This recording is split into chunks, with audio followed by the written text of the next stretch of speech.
రాష్ట్రాలకి sub collector range నుంచి డిమోట్ చేసి టెంపరీ పోస్టులు వేసాడు. ఏదో పెద్ద హోమ్ మినిస్టర్లా వివరాలు అడుగుతున్నాడు బాబు. అదేదో మనం ఓరకనే కూర్చొని ఆలోచన చెప్పుకుంటున్నట్టు కటింగ్ ఇస్తున్నాడు. ఏంది సార్? మళ్ళీ వచ్చావేంది? ఏదో రాంగ్ కేసు పెట్టి కేసు క్లోజ్ చేద్దాం అనుకుంటున్నావేమో. చీటింగ్ కేసు కాదు ఇది, మిస్సింగ్ కేసు అని నేనే ట్రేస్ చేసి అఫీషియల్ గా నీ చేతే ఇన్వెస్టిగేట్ చేయిస్తా. నువ్వు ఈ స్టేషన్ లో ఛార్జ్ తీసుకున్న తర్వాత 2 లాకప్ డెత్లు జరిగాయి. నిన్ను ఎంక్వైరీ పేరుతో 3 పూట్ల నా ఆఫీస్ చుట్టూ తిప్పి 3 ఏళ్ళు ఇంట్లో కూర్చోబెడతాను.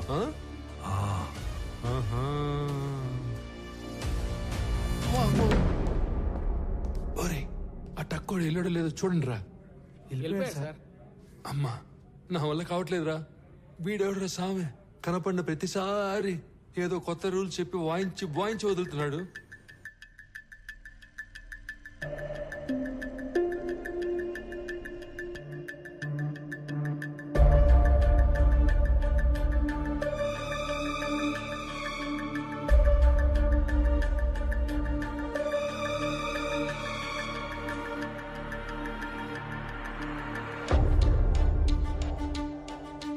ఇతనే వర్మ.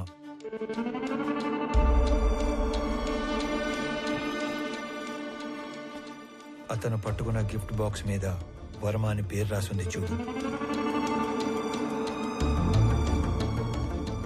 ఇప్పుడు అతని అడ్రస్ పట్టుకోవాలి. సురేంద్ర బిజినెస్ లో హెల్ప్ కోసం వెళ్ళాడంటే వర్మ కూడా బిజినెస్ మ్యాన్ అయి ఉండాలి.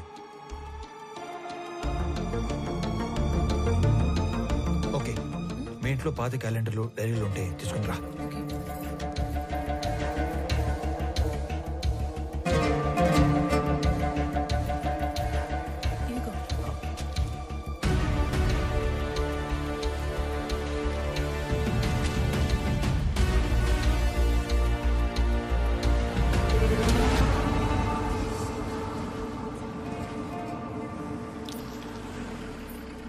పాపా, వర్మ గారు ఉన్నారమ్మా? మా నాన్న లేడు. మీరు మా నాన్న ఫ్రెండా? ఎవరయ్యా నువ్వు? ఇక్కడేం పని?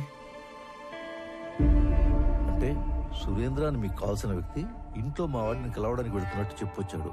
అప్పటి నుంచి తను కనబడకుండా పోయాడు, అంతేనా? అది కూడా ఏడాది క్రితం అంటున్నావు. నువ్వు హార్స్లీస్ నుంచి శ్రమపడి ఇంత దూరం వచ్చావు. మా వాడు దుబాయ్ వెళ్ళి చాలా కాలమైంది. అయినా మా వాడికి సురేంద్ర అనే పేరుతో ఎవరు ఫ్రెండ్స్ లేరే. ఇదేంటి, మీ అబ్బాయే కదా? ఆ పక్కన ఉన్న పెళ్లి కొడుకు పేరే సురేంద్ర. వీళ్ళ ఫ్రెండ్స్ కాకుండానే అయ్యుండొచ్చు. అయితే ఏంటి? మీరు ఏదో దాస్తున్నారు. అవునయ్యా, దాస్తున్నాను. అది నీకు అర్థమైంది కదా. ఇంక నీకు బయలుదేరచ్చు. బయలుదేరు. ఏం చూస్తున్నారమ్మా? పద లోపలికి పద.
సరే, ఎంక్వైరీ చేసి చెప్తాను.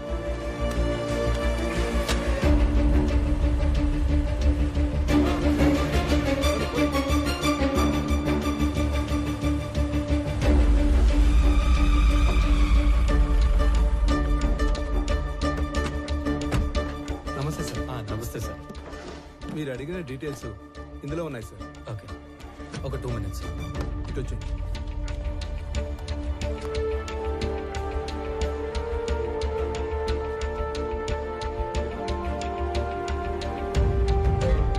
అదేంట్రా, అలవాటు ప్రకారం 2 చేతులతో అన్ని డీటెయిల్స్ రాసుకుంటున్నావు? వీటితో పని ఉంది. సరిగా రాఘవ, అక్కడ ఉన్న వాళ్ళలో నీకు ఎవరి మీద ఎక్కువ నమ్మకం ఉందో అతని పిలువు. శ్రీధర్, సార్, మీరు ఐడెంటిఫై చేసినట్లే పోయిన సంవత్సరం మేలో 10 నుంచి 11 కంటైనర్ల గ్రానైట్ ఈ రూట్లో వెళ్ళినట్టు మన చెక్ పోస్ట్ లో ఎంట్రీస్ ఉన్నాయి సార్. సాధారణంగా గ్రానైట్ పేరుతో మంగళూరుకు వెళ్లే కంటైనర్ల వెనక ఒక చిన్న మర్మం ఉంది సార్.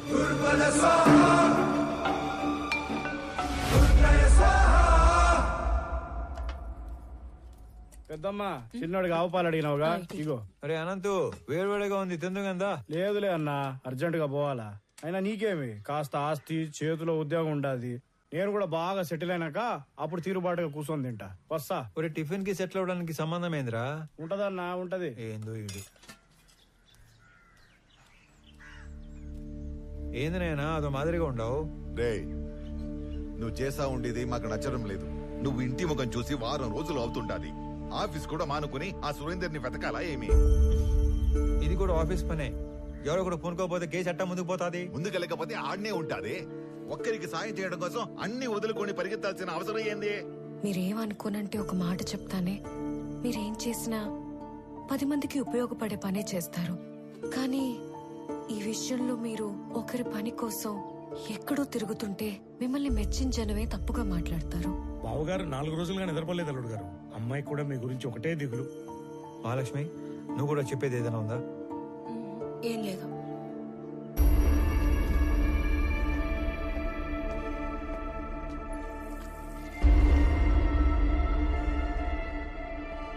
మీరు అనుకున్నట్టు నేను కేవలం మాలిని హస్బెండ్ సురేంద్ర ఒక్కడి కోసమే ఇన్ని రోజులు తిరగలేదు.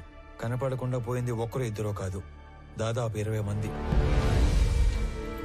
సురేంద్ర కోసం వెళ్తే వర్మ, వర్మ కోసం వెళ్తే అతని అసిస్టెంట్ రాజా, రాజా కోసం వెళ్తే వెంకట్. ఇలా నా దగ్గర పెద్ద లిస్టే ఉంది.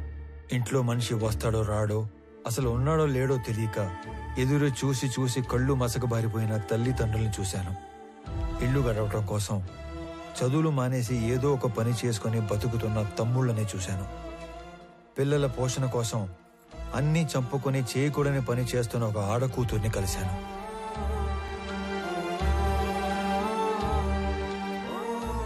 మా కొడుకే మాకు ఆధారం. వాడిని వెతకడానికి వెళ్ళే ఇలా కాళ్ళు పోగొట్టుకున్నాడు. అది మాత్రమే కాదు, ఈ 20-25 మంది గల్లంత అవడానికి మన జిల్లాకు పట్టిన పెద్దమ్మారి దరిద్రం ఎర్రచందనం కొయ్యాల స్మగ్లింగ్ కారణం అయి ఉంటాదని నాకు ఆధారాలు దొరికాయి. అందుకే ఇదంతా చేయాల్సి వచ్చినది. నేను ఒక వారం రోజులు కనపడకపోతేనే ఇంత బాధపడుతున్నారు. ఆ 20 మంది ఇళ్లలో కొన్ని నెలలుగా వాళ్ళు ఎంత బాధపడి ఉంటారు. భర్త కోసం భార్య, కొడుకు కోసం ఒక తల్లి తండ్రి, తండ్రి కోసం కొడుకు కూతురు కొన్ని నెలలుగా ఎదురు చూస్తున్నారు. వాళ్ల కోసమే ఇదంతా చేస్తున్నాను.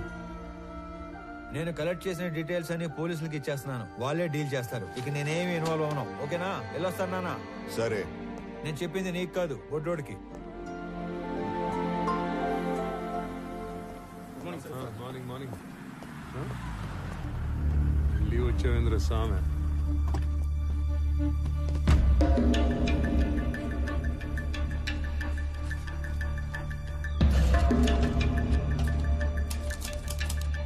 అరే, మీరు దేని నుంచి తీసుకొచ్చి దేనికి తీగ కట్టారు రామారావు గారు? గ్రేట్.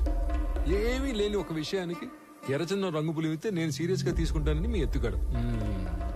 కొంపదీసి ఇక్కడున్న ఈ చెట్లు చూసి నీకేమైనా ఆలోచన వచ్చిందా? మీ అంత కాకపోయినా మేము షార్పే. ఎత్తుగడ కాదు, నిజం. ఏంది నిజం? మీరు చెప్పిన ఆ చెక్ పోస్ట్ రిజిస్టర్ లో గ్రానైట్ రాసి ఉంటే మీరు ఎర్రచందనం ఎట్లా చెప్తారు? తిరుపతిలో గ్రానైట్ లేదు. ఆ బెల్ట్ లో గ్రానైట్ ఒక్క ప్రకాశం జిల్లాలోనే ఉంది. వాళ్ళంతా అటునుంచి అటే మెడ్రాస్ పోర్ట్ నుంచి ఎక్స్పోర్ట్ చేస్తుంటారు. పిలేర్ చెక్ పోస్ట్ లో వర్మ తాలూకు కంటైనర్ల ఎంట్రీలు ఉన్నాయి. అంటే మంగళూరు పోర్టుకి వెళ్ళాయి. ఇక్కడ నుంచి మంగళూరుకి బయలుదేరిన మనుషులు కనపడట్లేదు. సరే అనుకుందాం. ఈ మిస్ అయిన సురేందర్కి కంటైనర్ల ఎంట్రీలకి సంబంధం ఏంది? అంటే వర్మతో కలిసి సురేంద్ర ఆ స్మగ్లింగ్ చేస్తున్నాడా? తప్పు కదంట్రా సామె. ఈ కంటైనర్ల బ్యాచ్ మొత్తం మిస్ అయ్యారని అనుకుందాం. వాళ్ళ ఇళ్ళలో వాళ్ళందరూ ఊరకే ఎందుకు కూర్చుంటారు? ఎక్కడ కంప్లైంట్ ఇచ్చినట్టు నా నోటీస్కి రాలేదే. వాళ్ళ అడ్రస్లు మీ దగ్గర ఉన్నాయా?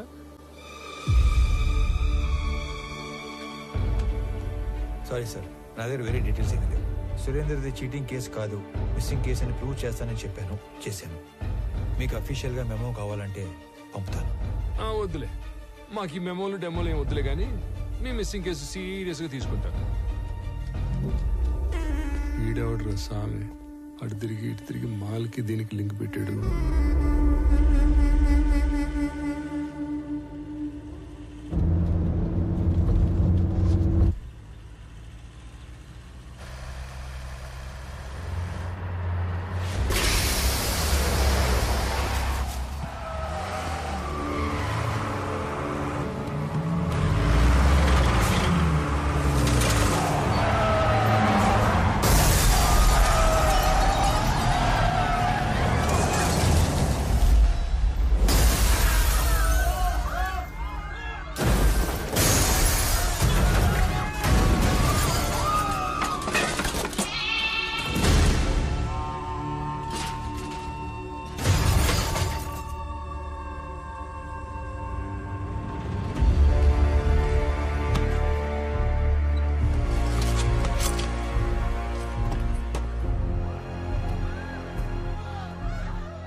చట్టంలో గవర్నమెంట్ ఉద్యోగానికి 1,00,000 బాధ్యతలు చేయాలని రాసి ఉంటది. అవన్నీ చేయకూడదు.